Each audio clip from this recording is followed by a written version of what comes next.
It's a place that's within 500 miles of most Americans. This dynamic city that's no secret anymore. It's Indianapolis. Geographically, Indy is definitely convenient, especially for a fan base that likes to road trip. But balmy beaches and palm trees aren't on the menu, which begs the question: how did Indianapolis transform itself into a mecca of sorts for top-tier sporting events?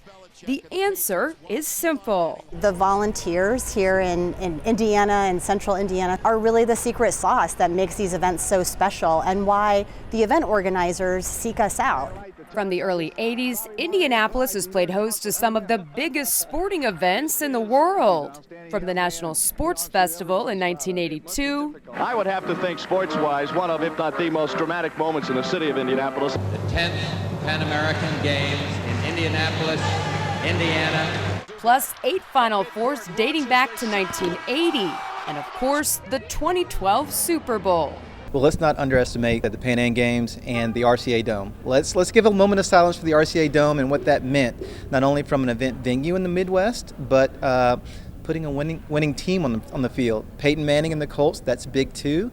Winning, success, all those things brought notoriety to Indianapolis. And then from there, good people took a little fortune and really put hard work in to make it happen. The house that Peyton built over the last 4 decades, Indy has hosted hundreds of major sporting events, generating billions of dollars in economic impact. But none of it would have been possible without the help of Hoosier volunteers. Mel Raines, president of Pacer Sports and Entertainment, tells me Indianapolis volunteers have quite the reputation, especially with the NFL. And I've been to a lot of other major events in other cities, and they can't deliver the volunteer corps that we can. And I will tell you, from the Super Bowl, the NFL would often tell us that our volunteers were better than any paid staff they had in any other city. It was just such a success for the city, and it was because of those people. I mean, that was what made it so special.